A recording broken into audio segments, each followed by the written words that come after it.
Hello and welcome to Highly Informed. I'm your host, Shaun Salvaje. Highly Informed is all about entheogenic education and news you can use when it comes to the world of cannabis and psychedelics.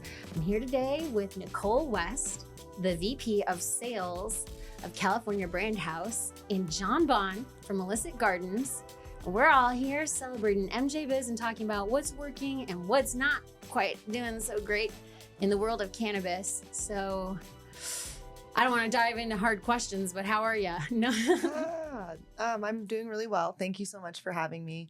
California has definitely been in the spotlight a lot for what we've been seeing of numerous failing businesses, obviously.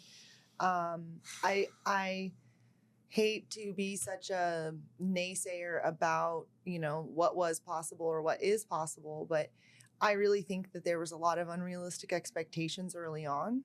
So I would be so humbled by all of my failures to say it's going about as good as we should have expected. And I think that I know this episode, so this is our second episode of the season, and this episode is dedicated to California. From Texas with love. No, not sarcastic. Bless their hearts. Oh, bless your heart. But so there's some comfort in this. And I'm genuinely not being sarcastic. It wouldn't be where I am today if it wasn't for California and the lens of perspective that I got by listening to y'all out there, especially you. So Nichole's y'all. like my canna godmother. But she found me in the weirdest of times in the pandemic where we're all locked down. And that was kind of the only way that this cross connection between states could happen. And we began to exchange ideas, and I kind of learned like, oh shit, if we're going to get Texas right, we're going to have to really evaluate everything that comes before. And by everything, I mean probably everything, because Texas will probably be the last one. But I'm holding out because there's big opportunity. But I think with what you've just shared about where things are in California, it's really important to say that we are where we should have expected. It's not where everybody set their own benchmark, but this was predictable and we can learn from that.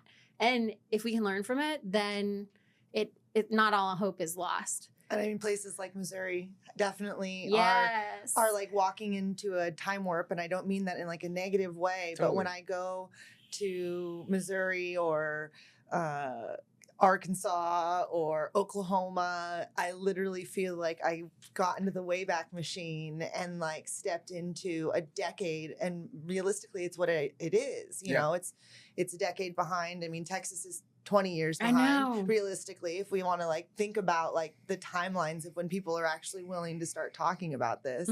I mean, California has been trudging since 1996 in some version of making weed legal. Yep. So it's not like... It's kind of interesting because like you feel like you're going back to the past. And I was surprised when I left Texas. I was like, I'm going to Colorado, California. This is going to be paradise, so easy. And when everything was behind a vault, I was like, what the fuck? I can't smell it. I can't feel it. What kind of experience is this?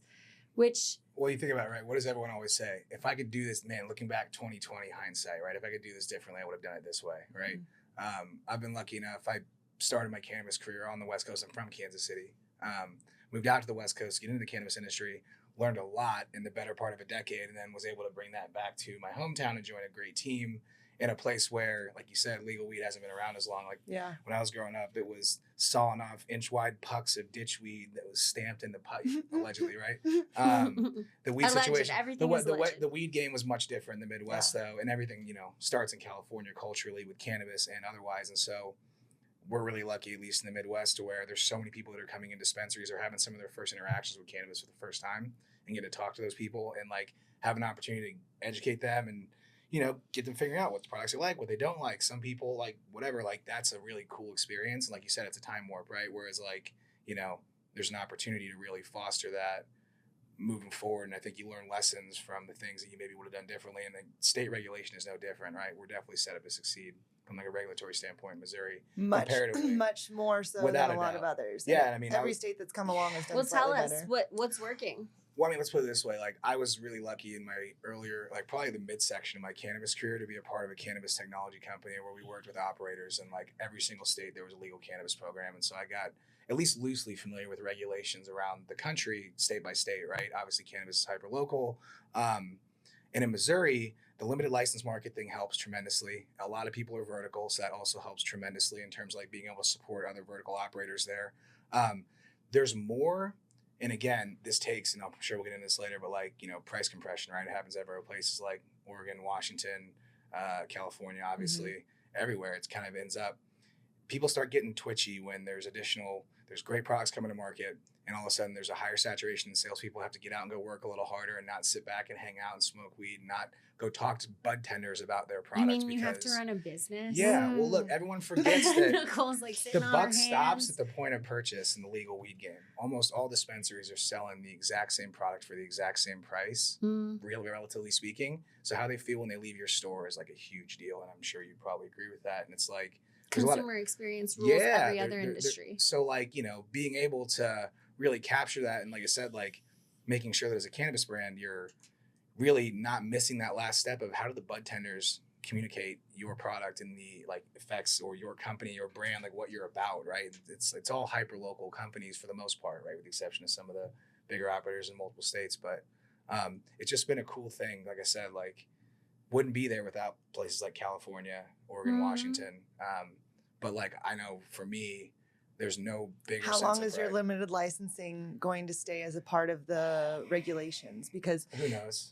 that's one of the Yeah. things that a lot of people have these very beautiful high hopes about how it has done well, which it might be doing well for you at this exact moment. Sure. But in the same reality, you know, when federal legalization comes, not if, but when, you'll be in the same boat as everyone else on a big level. But when they take away your ability to be bound by that limited license, right? Because that's something that usually a lot of states will put 5, maybe 10 years on that limited license window because the state itself realizes that financially they're doing themselves a disservice. No question. So money, you know. Well, I actually kind of disagree with that.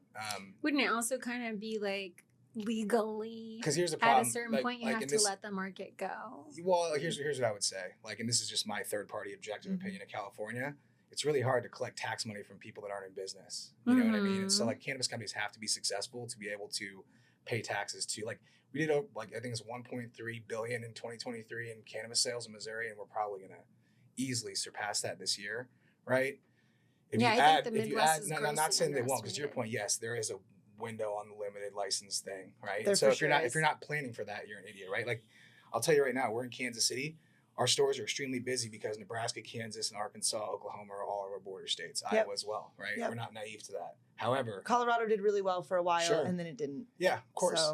So at the end of the day, if you're not planning for that as a business, right? Like, we can always fall back on the fact that we're operators and we're trying to build a company that people want to show up to work for every single day, and then we're not getting over our skis on.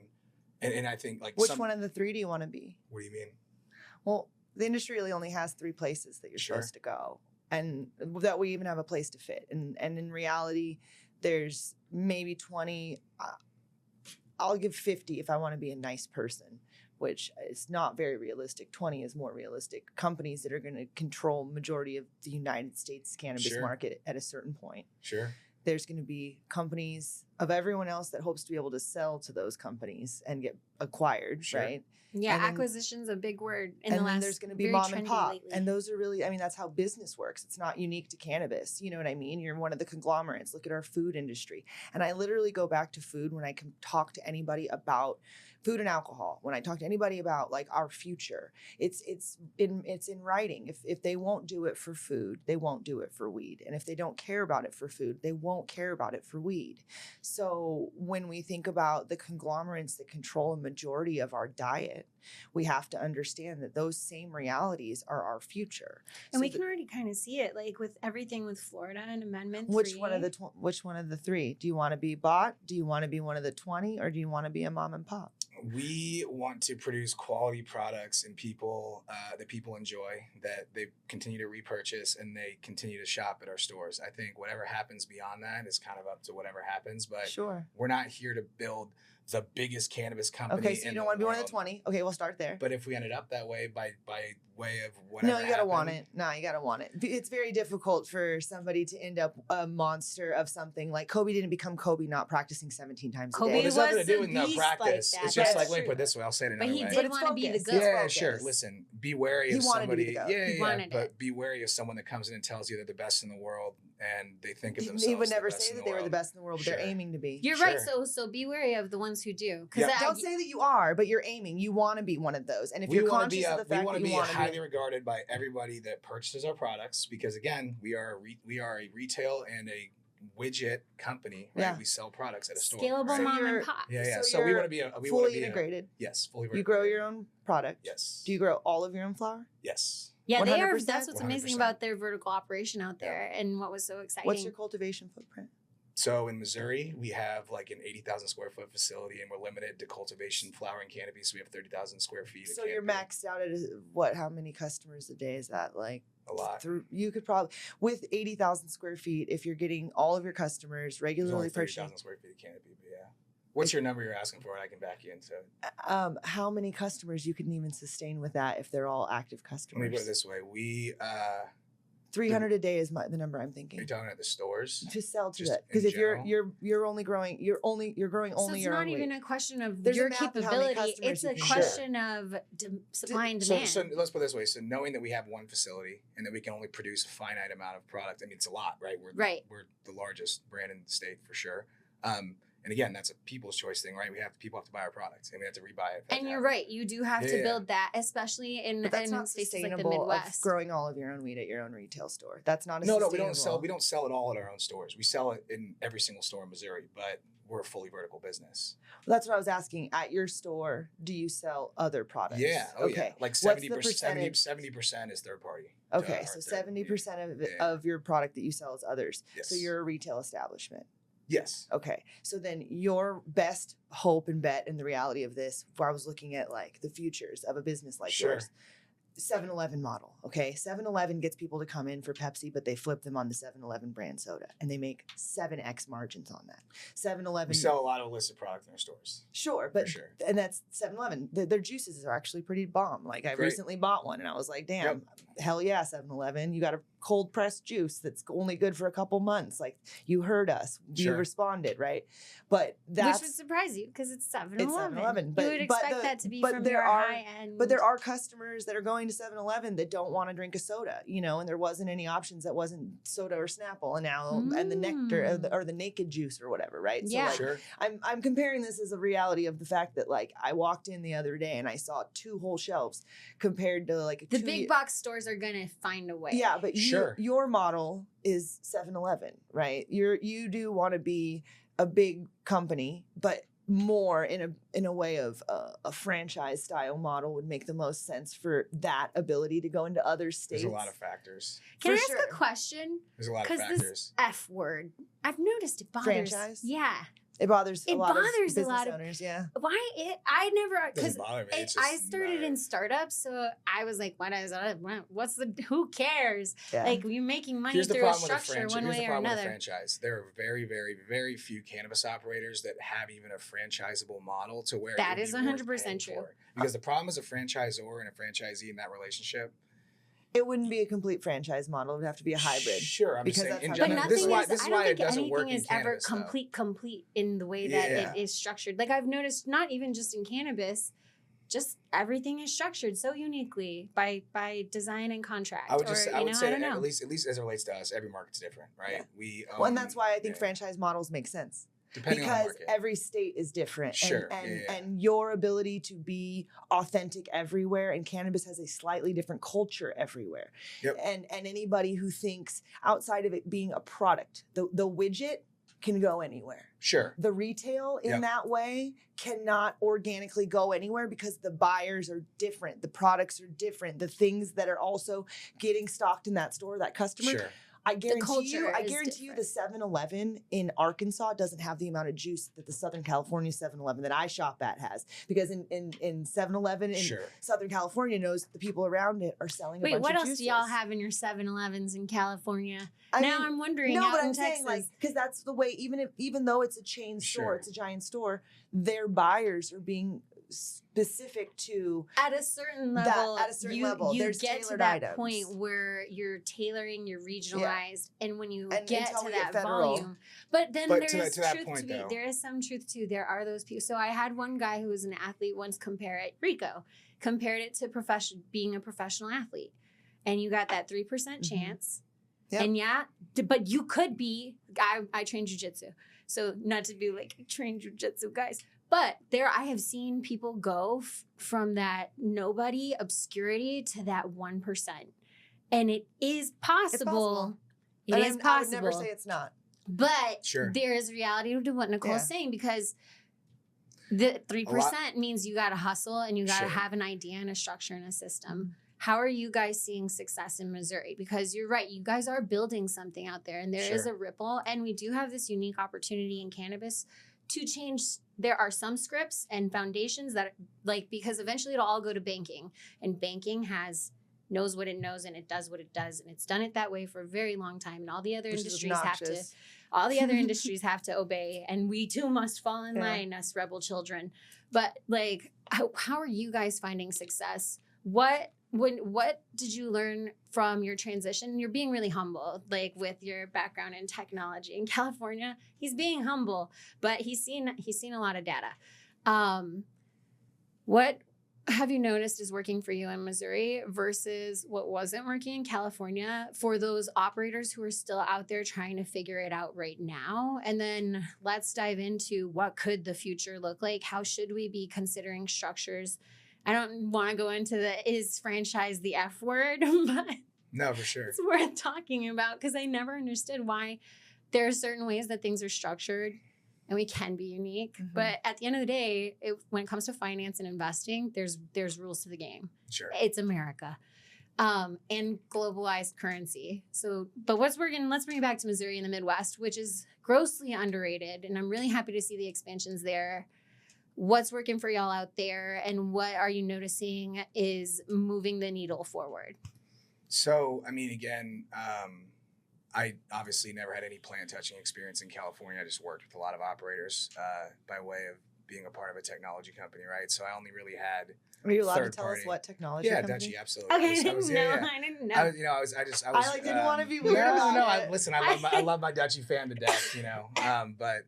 I didn't know. I'm like, Yeah, can no, I no, say I was- You Dutchie? keep saying a technology company, yeah. but I literally think you're in my phone as Jon Dutchie. I don't think I knew your last name. Yeah, 100%. We're all I trying don't to think I knew your last name until and today, that- or that email.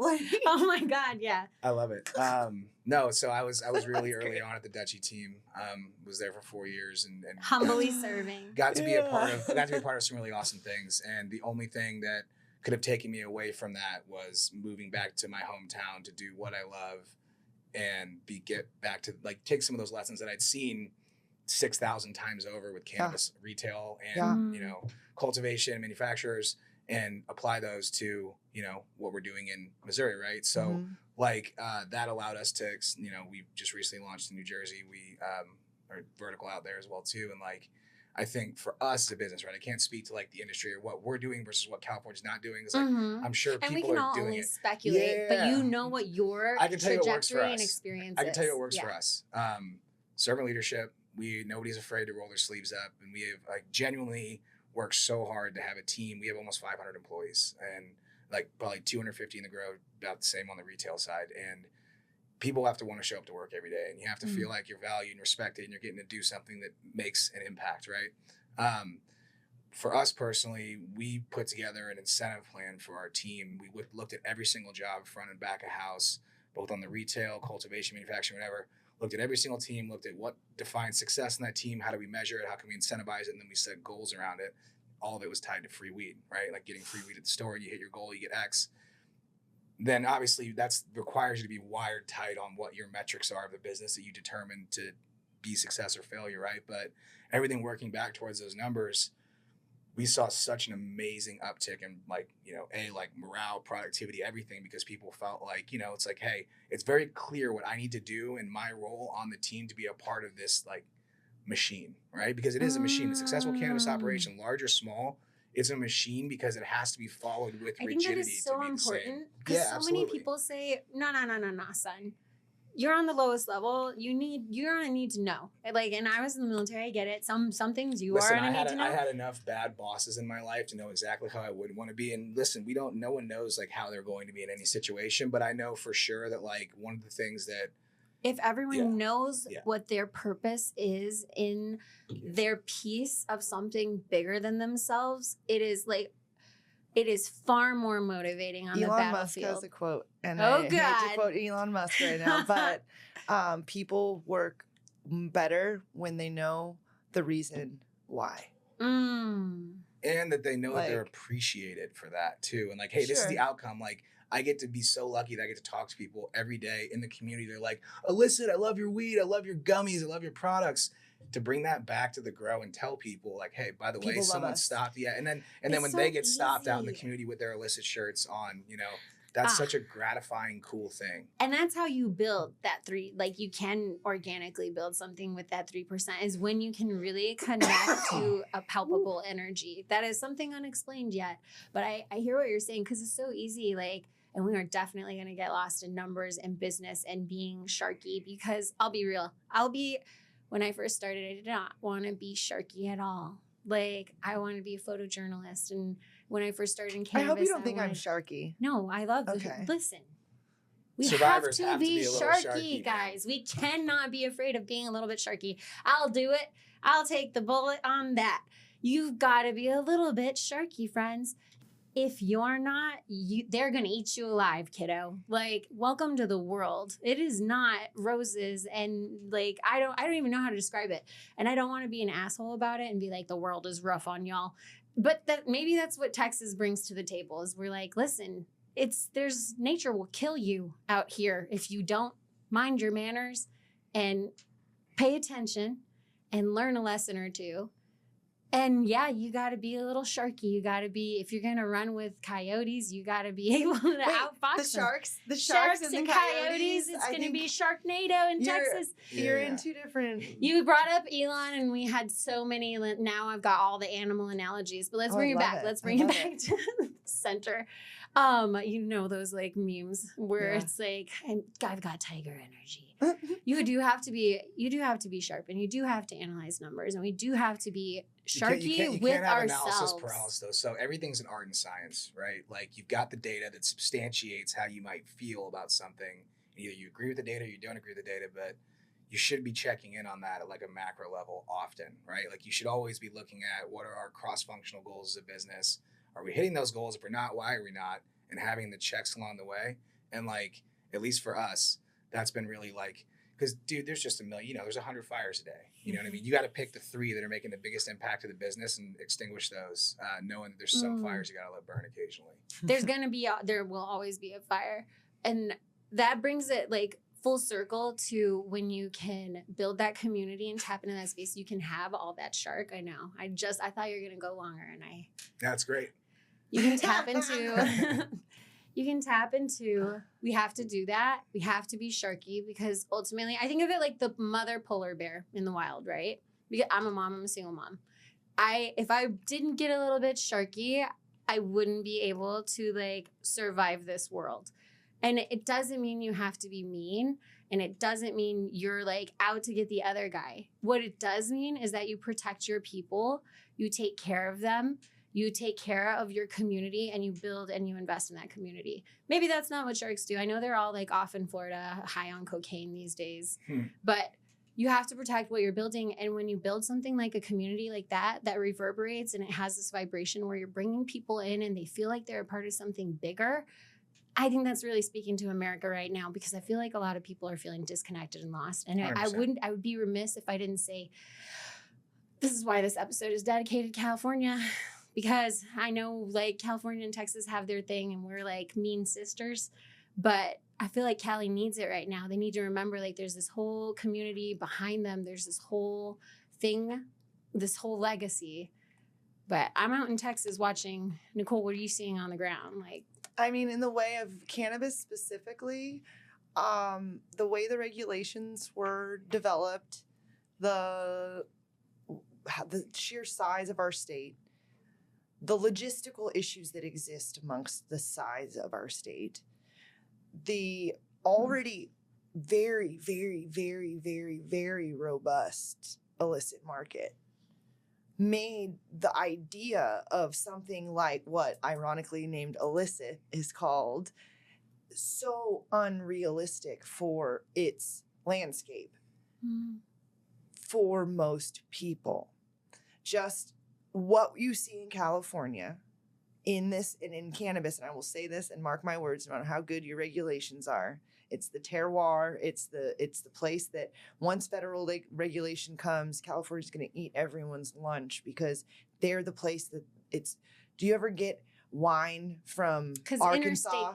You don't, because there's a terroir, and the reason why people go grapes in California is very specific, and these growers grow everywhere, and they go all over the country to try to find cheaper property, but they can't. Soil's great. But they can't. Soil's great. There is a very specific reason why California has been growing weed for as long as it has, and it is because it grows there really easy, beautifully. And so financially, when we start to talk about the cost of land versus the cost of cultivation, we're still gonna win when federal legalization happens, okay? So just fucking ground floor, whatever anyone wants to think about California, we're watching everything happen.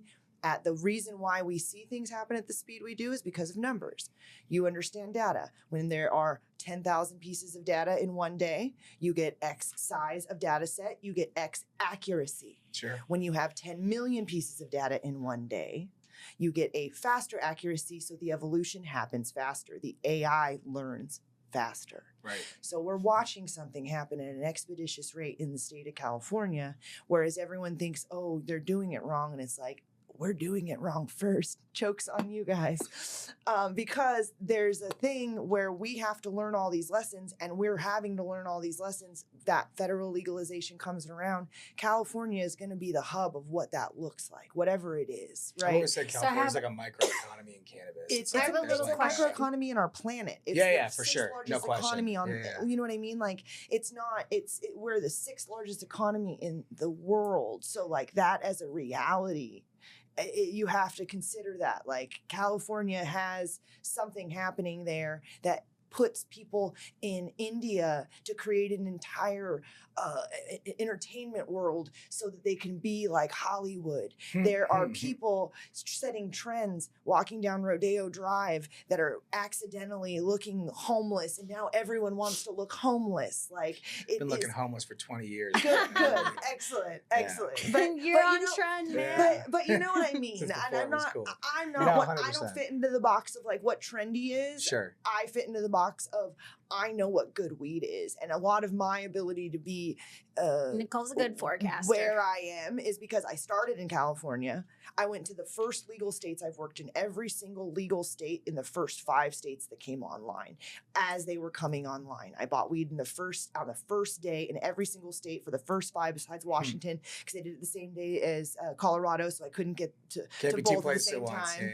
I mean, I could have. I thought about it. She's close, man. I could do it in the morning, and then get on a plane, then I could go to the other state. But no, I took this whole thing very seriously because it's a part of just who I am. And so I've been watching each one of these states evolve, and I think that, you know, we all have our issues in the fact that they've made us stay within one state, because your widget store would do a lot better if you could import weed from California. Even though you're doing this now, you could do even better because you would have been able to get that much further along, that much faster. Got to be unchained. What's happening California right now has to be unchained because all of these stores need access to what we're able to produce as far as products, and you guys need to be able to come here, buy things, export them, figure out the things that you guys want. Yeah. Every state in the Do the legislators know that? Because the problem is when we start making federal ledge, I'm worried we might accidentally repeat some California things.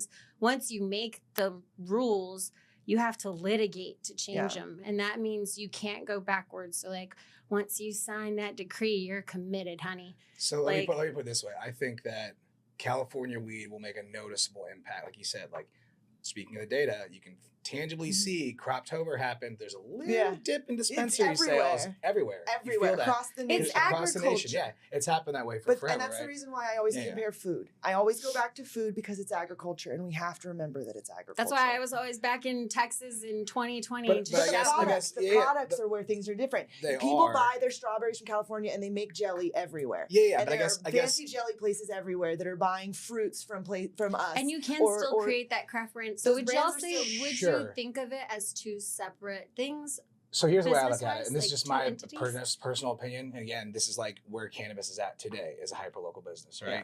Super To hyper-local. me, California cannabis coming to the Missouri market, let's say, if we like, I don't think no matter how many, and nor do we want to, honestly, like if we were to put a bunch of California, I don't think it's going to improve our sales by 25% or even 10%. I don't think it would have made you guys grow faster. No, early on. because here's the If thing. you It's like had in a access but here's in the new thing. states, I guess if here's you what I'm had saying. Like in a access. region, not even that, because like I think Watching everybody struggle and learn and go through the process in the first couple of years, as much as it's unless you show up there with knowledge and get there faster than everyone else that's struggling and learning when you can, like that's like you know what I mean. So I guess you have a point, but like.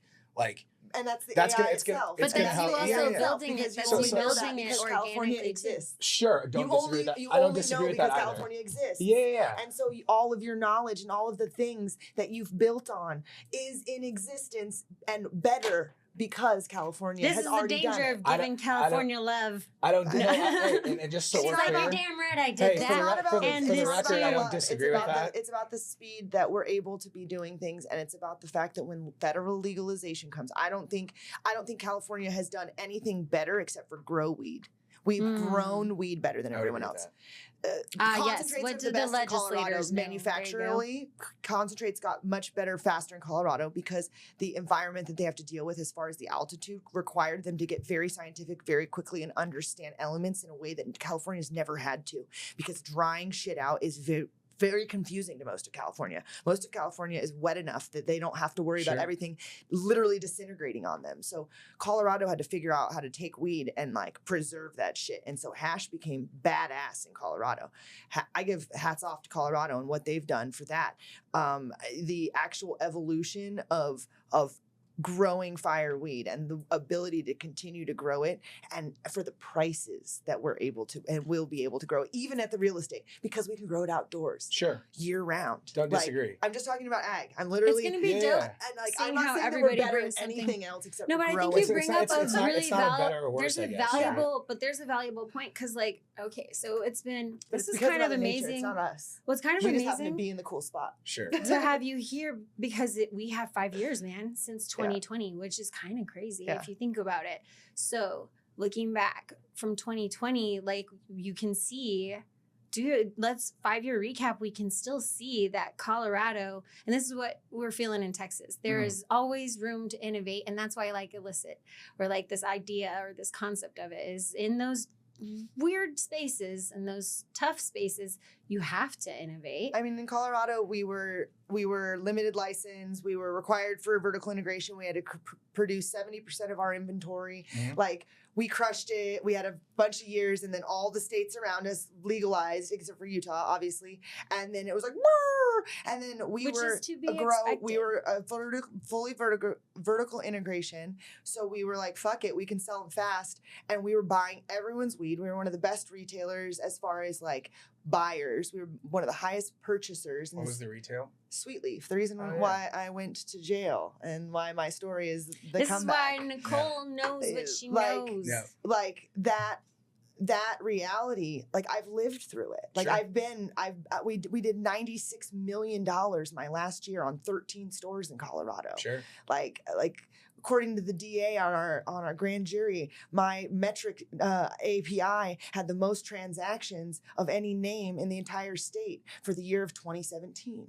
So I have some data, and I've seen it, and I've lived it, and I've grown it, and we've built it, and we made our own hash. We had the best fucking BHO, and we were doing the things, and it was, that state did so well because we had a wall. And then eventually, as the borders came down, it's you got an option, one of three. You're either going to be mom and pop. So we were going to try to go public. So we were like, well, we can sell our weed cheaper. We can sell it a little cheaper. We're growing a lot of it. All roundabout makes it back to the. Do you think if every region preferred to just like, if we could not want to be the best at the same thing, but just let go a bit and be the best at the thing that we figure out. Because each, like and Colorado, that's what I think it should be. then honestly. we could be bigger than we could have ever expected because we're not competing for the same piece of the pie. Yeah. We And don't we look at could it as learn. competition at all. Like honestly, we're very not protective over the things that I feel like actually make us Lean successful. into that. Tell me more about that, because that brings it, like, it still goes back to the seed. Sure.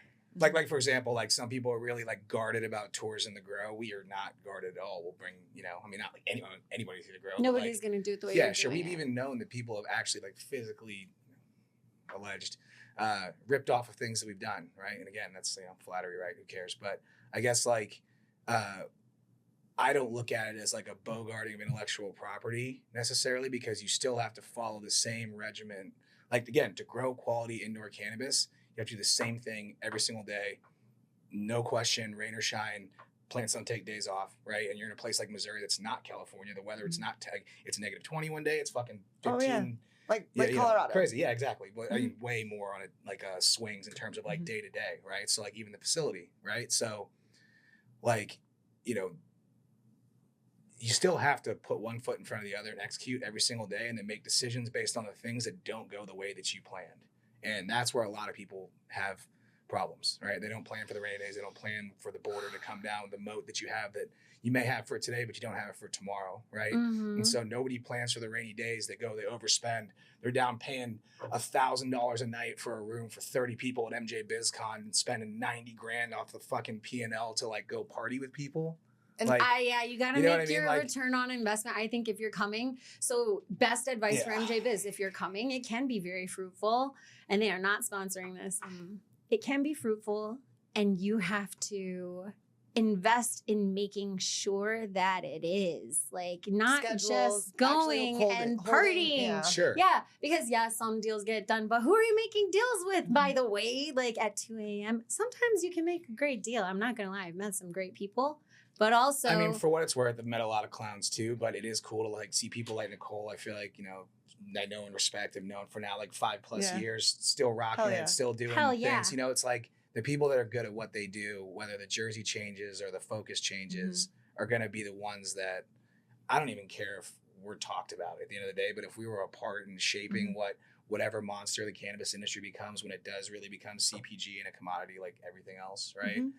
Like to have any impact on that is like, a cool thing, what I mean? And to see people around that, And that's the only reason why I say California will be growing is because when we commoditize things, anything in the agricultural world, there's a few hubs of where like corn comes from, wheat comes from, soy comes from, right? Like when I first got into weed, I told my family. I live in one of those hubs with wheat, corn, and soy in the Midwest. Yes. Dude. And beef. Exactly. People forget about the beef. Yes. So those are, and there are places that's where those commodities brokers, and it's funny, I know a lot about commodities because when I first got into cannabis, I didn't want to tell my family what I did. So I told my grandmother I was a commodities broker and that I specialized in agricultural products. So I know a lot about commodities brokerage only because, oh my gosh, she's Shaun, gonna die. you got me. Listen, at least mention the brand if you're just kidding. Oh my God. Sorry. Oh my goodness. Wow. But once things are Thank fully you. commoditized, that's when I Nichole, think. my apologies. It's What a okay. rookie move. I was controlling it the whole time, and then that final one, I might have hit it a little be like too that. hard. That was a big one. Yeah, that was a My big one. bad. I was so deep into the conversation. I can probably speak for both. I say it's never something you'd have to apologize to probably either one of No, us. no. So. Yeah. I was trying to keep talking. I was like, I'm gonna roll with it. It's all You're good. doing Like, great. this is what we As do. I die in the background. This is what we do. Whoa, MJ Biz. Yeah. Agriculture. But like, well, I we're wanted to say something to what he was talking about the, they don't think they have anything proprietary. I've been through and helped build and worked on a lot of different grows in my life. There's really nothing that's really that proprietary that any one of these guys or girls has in their Nothing is facility. proprietary. There's that's nothing's changing the original. outcome that much. It's you not know what I unique mean? to cannabis. It's agriculture. I do and think- it's I do like think, we're learning things every day, but yeah. like at the same time, you learned it and you grew because of like the team. It's usually not just like one person in there making like all these new devices. It's like, oh well, what if we did this and what if we did that? And so it's like this is like it is its own AI. I go back to AI. Like we're literally just Wait, like, Nichole, break it down. Break it down. What do you mean by the AI? okay. growing indoors a dioecious plant, okay? So most plants that have been grown indoors over the years are very simple plants. They're like tulips, they're lettuces, they're not things that are having to have... I'm taking it back to Michael Pollan. Yeah. So cannabis having to be grown indoors for as long as it has, we've been literally evolving this like understanding of what we need, right? Like the humidities, the way to use your heating and your air conditioning in a cultivation properly. HVAC is like a perfect example for what I go to the conversation of the AI of this beast, right? HVAC is not intended for what the fuck we do, okay? Like the original use of air conditioners and heaters is to keep us warm, filter air, do things like that. Not grow weed, Not man. grow weed, okay? So we took lights from the street. Original HPS lamps were street lamps, okay? Took street lamps and figured out that we could do this in a way in ourselves. And the original way that we were growing things indoors was growing grass for like at scale for the NFL so they could have turf inside of fucking buildings, okay? So Sports that was, economy affects so much of America. I so love the it. original understanding that you could pretty much grow inside, like in a big way, is because of sports indoor. Dun, dun, dun, dun. turfs, Am I gonna okay? have to beep everybody out? Are they gonna be like, "Hey, lady, I don't know. don't..." I don't know. No Whatever. way. We'll pretend. So they helped develop the idea of growing things indoors for grass. And so ever since then, weed's been being grown, and it's never just one person in a grow, except for at the very, very, very beginning, and you had like 6 plants, right? And this is you and that person, and then you and 3 other people all talking and communicating and learning and being like, what the fuck was that? And then we've grown and we've gotten better and we've gotten bigger, and we're like, oh, and then humidity, and then this air, and then we're gonna grow in this place. Oh, let's buy a bunch of property in Adelanto in the middle of the fucking desert in California and just put all this weed here. Oh shit, there's not enough power. We got to pull a bunch of power here. We got to figure this out. This is really dry here. This wasn't the right amount. Totally. And so you're literally every day Innovating every day. Beep, beep, beep, I mean, beep, it all falls back to like what you said. It always starts and ends with the team. Always. Yep. Hard stop. Yeah. I think, and man, I wish I'm not as well versed as I am. My wife works for like one of the biggest AI machine learning companies like in the world, and she'd be a way better person in this chair for that conversation. You guys are nerd out. It's but like a metaphysical. let me put it this way: I respect and intelligence. understand the power of it, right? And the key is creating action from those insights, right? You can have all the information in the world of what to do, but if you've got someone that's on your feed team that's how you fucking off and succeed, not, for yeah, sure. totally, 100%. That's why there's nothing that's proprietary, really. Totally. It's like that's why we're not protective over it. Like there are some things I think we do better or unique, right? Like reverse osmosis with cleaning the water bottle. That's all cool shit. If there's anything that's like close to like proprietary, that might be. Again, it's not proprietary to us. I think it's the industry and the way that we're moving it forward. But like, there's just something to be said for blocking and tackling, right? Doing the same fucking thing every single day, the exact same way, knowing that you're looking at, because you don't know. If you're trying to freestyle and you know this is what we determine is going to take to make this successful, you don't know where the problem was if you're not sticking to the plan and like your role on the team, right? And so all of those things, it's same reason why I feel like kids today can be smarter and dumber than anyone in the world because they have all the information available to them. It's like, but how do you apply that information? How do you take action on that? And then how do you measure the success of that will be where the rubber meets the road. And that's where like you might have it and then it's gone. Or some people, they use that information and they govern themselves by it and they're great. You know? But I like that you bring up that. kids because I think we could reframe things a little bit. Like I think we could reframe. Everybody wants it to be their own thing, right? But I'm a mom, so like I have to look at it from a different perspective because whatever we do, that's what my sons will be stepping into. So and I've been kind of chewing on this like idea, business wise, is if we stop looking at things as like I want it to be mine and we start looking at it like I'm putting the next generation on my shoulders. So good if they took my fucking idea, great, thank you. Give me credit at least, but if you don't, who the fuck cares? Because you're putting them on your shoulders and they're going to innovate something new, like something else that we need because I haven't yet seen a cap to growth. So I write a lot of educational materials and I work for companies. I take clients and I also work for companies. And I'll write something specifically for a client that can belong to them, but I show up with such a large amount of educational material and am constantly evolving things, that I refuse to let anybody own any of my education, because I leave it open source on my websites unless they contracted me for the education. And it's a part of my contract when you hire me. Like, you can't own my education. My education is open source, and it'll always be open source, because I think that that's important.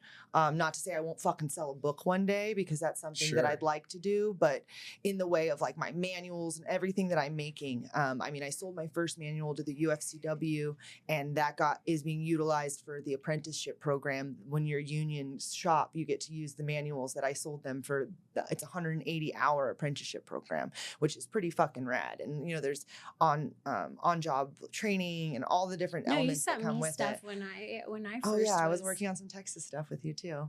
That's cool though. But it helps you get like that framework of like a foundation of education. They're turning into degrees at like Stanford. But even when I sold it to them, I made sure that they understood I need to be able to use this, because I'm going to continue to teach. And they're like, as long as you don't, for my education stuff, as long as I don't charge for my class for that manual, I still am able to use it and open source. Teach people stuff and not be like bound by, something belonging to somebody because it's proprietary. And I'm like, not on education. Like, I'll make you an SOP for your company that's proprietary. No problem. I'll write you whatever the fuck you want. And there's a way to protect individual proproperty while also, I think we need to get away from the this or that line of thinking, which is so common in litigation, and how, unfortunately, that's how we govern.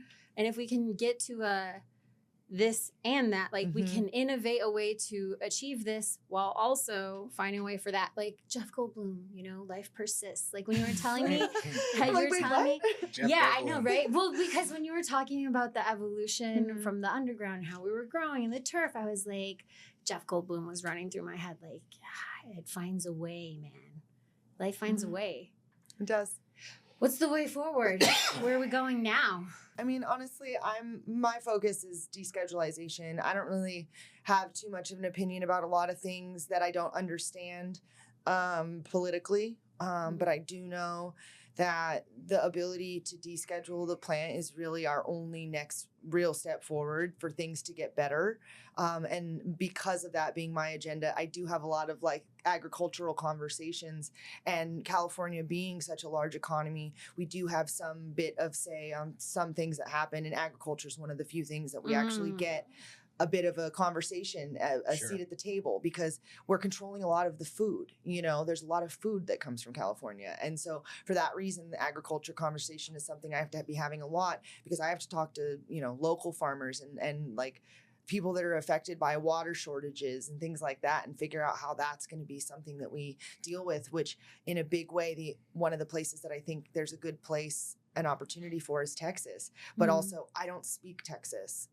So it's a unique language. It is a very unique language. That's actually how I found you, though, is because I was coming at it through the lens of ag. That's how I found her. Yeah. But we were really focused on the agriculture, that possibility in Texas. And I was coming at it from the approach of, we've got to find another way to convince Texas, because how it is going to be made legal in California is not how it will be made legal in Texas. No. That's just not how we do things. No, but there's a lot of countries that cultivate cannabis, like South Africa cultivates but doesn't sell it in their country. There's many in Latin America. They're like, forget this shit.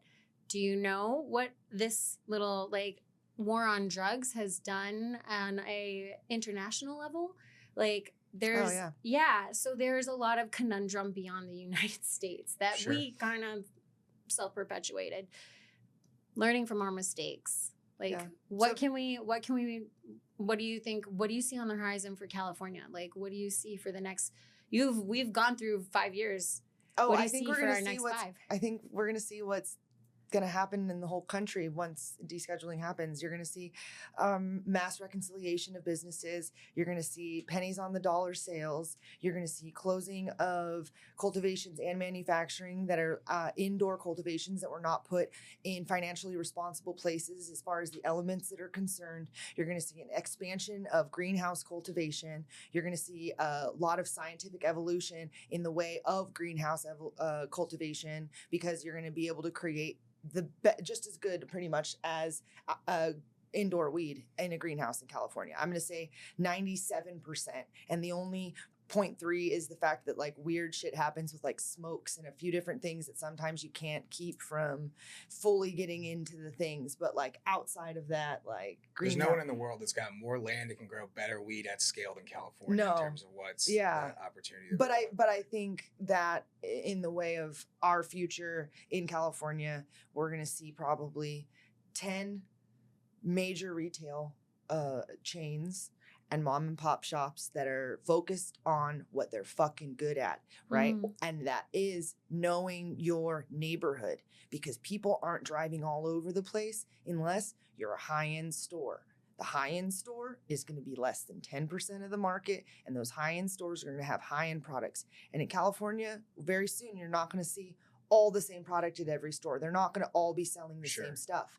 There's going to be everyone, and then there's going to be the stores that are specialized, the Gucci's, the Pradas, the Vera Wangs of there's going to be where you buy your brands. fanciest fucking shit and your nice shit. But we know that isn't always easy to achieve, because that 1% Kobe goat thing that we were talking about, and we just saw monogram. But here's the thing: if you're going to be that 1%, you don't need a 100,000 square foot facility and a fucking that's the next question that I want to get into. I want to ask you what you think is ahead for 5 years. But then my next question was going to be, what skills do you actually need though to like, how are we actually going to get to the next 5 years? Or how are you going to get to the next 5 years, and what's your best advice? But I want to hear, what do you think is on the horizon for the next 5? I mean, I think the point you were about to make, correct me if I'm wrong, because I know this is how I feel, is being financially responsible as a cannabis company over everything, knowing that your tax position is so much higher than every other type of business out there. And then when, to your point, descheduling, I think there's a lot of really good things coming. I think there should be everyone should be able to have home grow, right? I hope that's something that's unanimous in every state, that like, firm believer in that, right? I think there's a lot of opportunities there to like undo, and I won't spend time, but like, there's a reason why we call ourselves illicit. It's not like we're just like, part of it's we want to thumb our nose at the establishment, and that like, there's still over 40,000 people in prison for nonviolent cannabis crimes. There's still, so little oversight federally into like the bludgeoning that happens in this business between, and so there are going to be people, like Nichole said, that go out of business. There's going to be people that wait till those people go out of business, then go buy all their equipment for really fucking cheap. It's only run twice because they way overspent. Right, you know what I mean? Maybe waiting right now in Missouri. You know what I mean? Who knows? But and that's okay though. It's okay to have folks betting against you. Like, that's where the inner outlaw no one's betting against anyone. I guess what I'm saying is like, if you don't follow those first 2 rules and like running a financially responsible business and building the best absolute possible team that you can, that people want to show up and work at every single day, you won't even be here to see the end of the movie. So what's the fucking point? So it's like, everyone thinks they need to be like doing all this crazy shit, get my doors open, I have the crazy grand opening, I want to have all this, like, spend 80 grand on marketing shit in the first 6 months before you have any cash flow. And it's like, you need to get people the store, you need to have great products, have a great customer experience, and you have a loyalty program to get people back. Yep. And then everything starts there. And you need to know your customer too, in your neighborhood. And I think a lot of people really do a bad job of that in California, is thinking that all weed sells everywhere, and because that's just not true. Yeah. And that's what I said, that that small percentage of stores that have the nice stuff, they'll have the cheap stuff too, because those people live in that neighborhood too. It's not the whole, but there'll be a select few stores that'll be where you can get the good things at, like the quality $280 bottle of liquor. Not every grocery store carries Louis. You know what I mean? Like, there's only certain grocery stores that have it. Yep. You got to go to one of the nicer ones, and like in a nicer neighborhood. You're not going to the. But there's money everywhere. Like, there's money on every level. The high end customer is a very unique customer in everything, in food, in everything. So like, the reality of something that's good, and at a reasonable price is the market. It's every market, and it's a much bigger market than trying to dominate. In California, thinking that it was all going to be high end weed, that it was all going to be $60 eighths. And for what it's worth, it's better than a lot of the weed out there, even in its worst day. Listen, I always throw Oregon's hat in the ring in terms of like really great outdoor. It's not quite California, but I've smoked some really, really and I'm also biased to live there. Wait, okay. Maine grows really good weed. Yeah. Who are your unsung heroes then? Unsung heroes. Maine right now. Maine, tell me more. Why?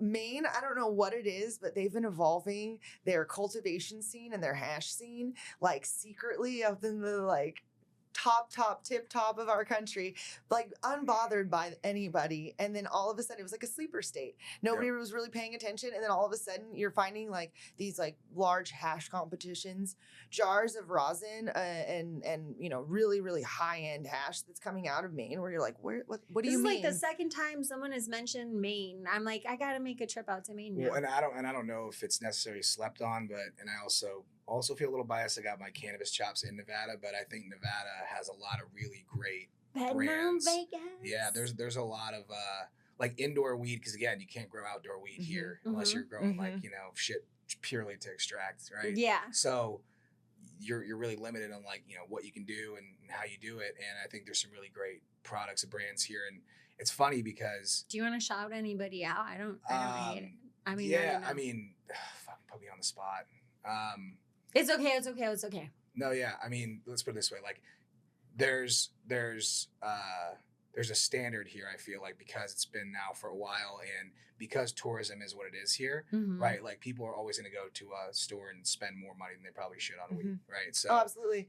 Yeah. And that's something else. In California, you'll see there are certain places that people don't give a fuck how much it costs, like, because everyone there is on vacation. It's an experience. And what do you do? You're not paying for anything other than like the coolest, funnest stuff. You're in like a really fancy place in like Encinitas, California. Like everyone there is on vacation or rich, or like Carmel, California. They're ready you know what to I mean? spend. It's like the difference between where you're ready. Okay, so then it's like it gets even more granular. The people there on vacation are ready to spend. Well, and we can see that obviously within it. So we have 8 stores in Kansas City that are obviously in different neighborhoods, right?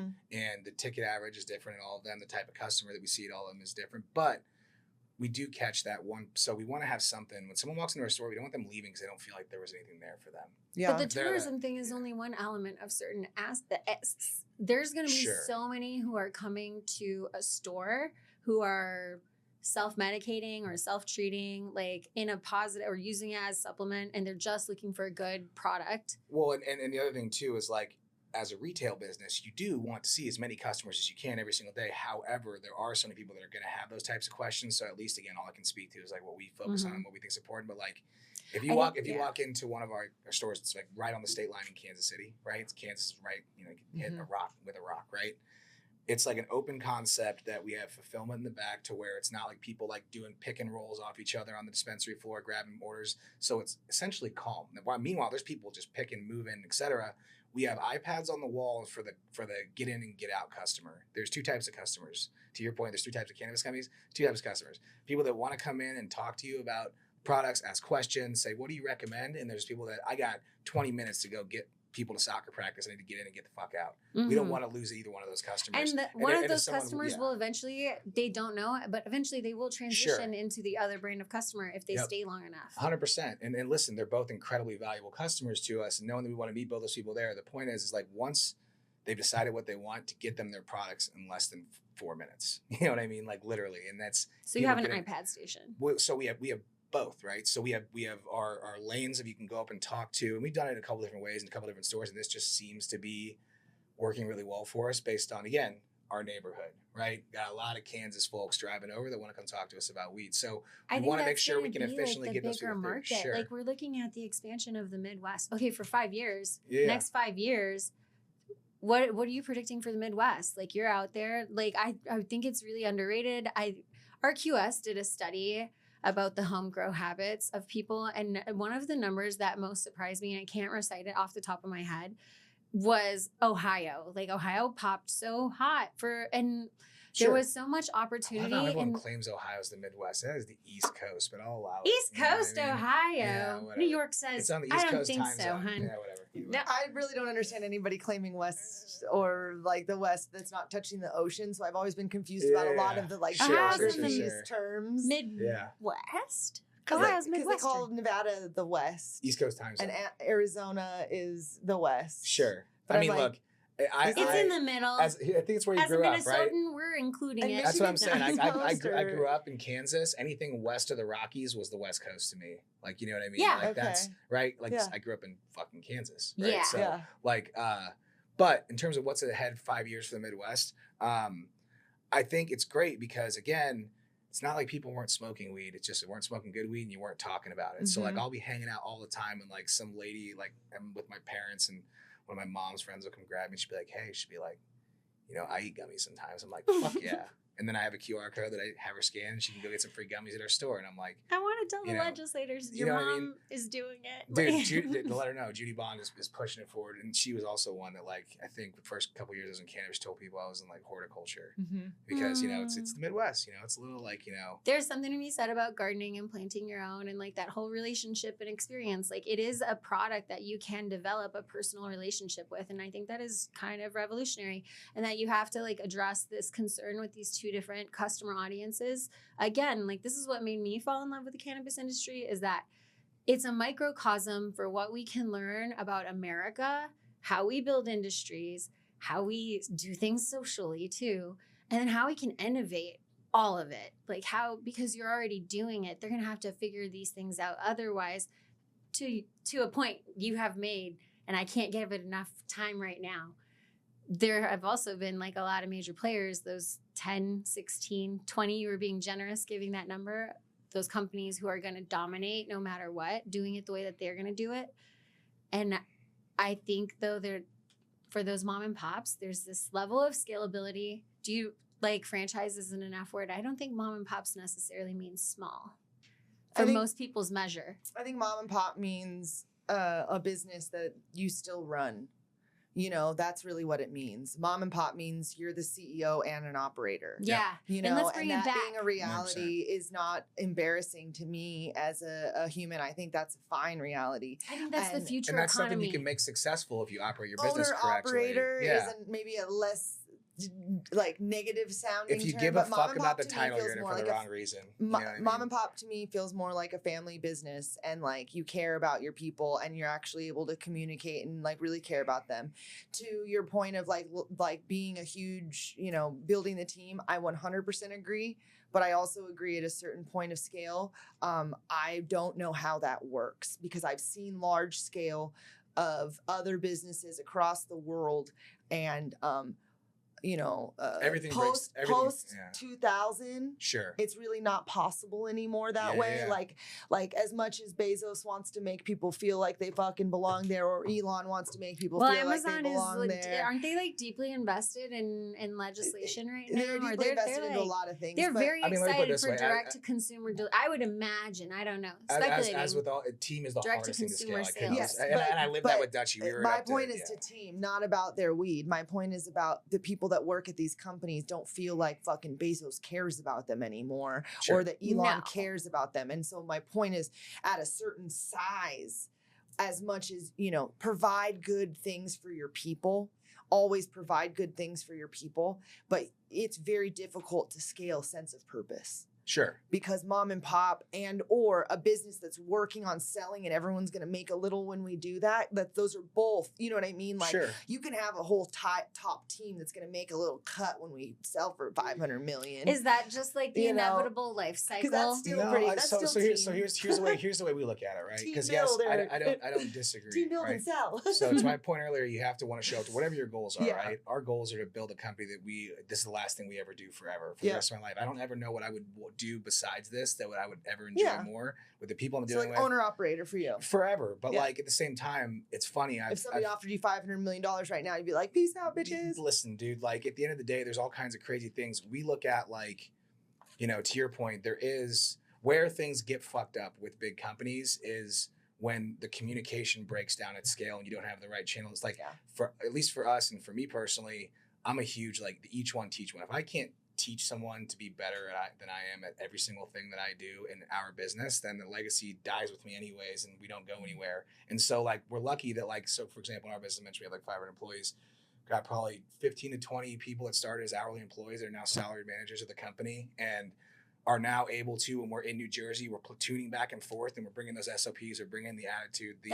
company values. Growth. That's how you scale that, right? Mm-hmm. And making sure that like, hey, this is what we're about. And it is absolutely the hardest thing to scale. I mean, at Dutchie, at one point, we were up to like almost 800 employees, right? It's like raising kids. You just got to raise them with the values. But knowing once you have 10 kids, it's really hard to give them all the attention and that you're they right deserve. about that. 100%. It's really hard. It is. So the key More is than that 3 kids. That's why you gotta I'm have. sorry, any of my You friends gotta, that have a lot and of that, I kids. think that's why you need or to came from a lot develop of kids. strong leadership, and it's really interesting. Oh, yeah. So to the same point, the 10 kids analogy, right? If you have 10 kids, you better be fucking sure that those kids can put one foot in front of the other and know how to function without having to ask you, hey, mom or dad, how do I do this? So to that point, if you're building that big team, you better feel comfortable with some mistakes happening, empowering people to go out there and like, hey, like it's way easier to focus on that. These are the 3 things we really give a fuck about. And these are we're always going to work towards these 3 things. Always, always, always. That might look different over time, right? But at least if the team knows where we're supposed to be going, that's a dramatic start in the right direction. It may not always be linear. It may not, whatever. But like, if you have, it's way easier. It's way easier to keep an eye on 2 kids. It's hard if you have 10 kids, but that's where we gotta kind of let go. That's where it calls for faith, right? Where you have to just show up and do your best and teach what you can to who you can. And empower the team to make those decisions that say, hey, listen, we know that there's going to be mistakes. The key is that we don't make the same mistakes twice. It's the only reason why I believe in franchise model in the cannabis industry, because I think it is possible to find people that want to be active, positive owner operators in their area, and you still bring your people and they employ one of your people, so you still hold those realities. But the moment that you walk away, you know, the cat's away and the mice will play. If one of the owners lives there and is there and is functionally operating, and it's a franchise owner operator model. Sure. You know what I mean? It's not a franchise throw money at a bunch of people and walk away model. No, you gotta really believe in it. You gotta invest in it. This is something that you're working at. The only time I've ever seen it work, and we'll have to, you know what? I'll just have to bring on a special operator sometime, because that's kind of where I understand the word operator from, is from the military context. And so the way that it works in that context is you don't always get units that can work together to execute a mission. There's a lot of infighting, and holy hell is there a lot of bureaucracy. Like cannabis feels so familiar to me because it's, you know, the military, and we deal with the same high level of regulation, all that shit. And Shaun Kiernan calls me a military light. You are. You need that for, you need chops. I'm not a shark. I'm military light. The deal is, what I noticed, like when I was a photojournalist and I got to work with the operators, the special ones that actually build teams, and they can build them they can scale them, and they figured something out, is that when you build it into the foundation principle, the core value and a mission greater than yourself, like to your point earlier, Jon, and you keep real with the data and the numbers, and you're just honest with yourself about the reality of the shit you're in and the mission that you're going forward with, there's a lot of magic in between, and there's a lot of glue that can hold a family together. But it does take people who are invested, and it does take meeting the right people, and that is life, that we are all kind of just figuring that out and exploring. You learn from the biggest burns, though, don't you? Yeah, absolutely. Yeah. Thank you so much. Thank you. This was amazing. Yeah, thanks for having me, for sure. Yeah. It's great. I appreciate you guys. Thank you. Totally. I hope you enjoyed that episode of Highly Informed. I feel highly educated. Thank you so much, and I'm looking forward to our next one, which is actually all about banking and finance investment. Stay tuned, and remember, stay elevated.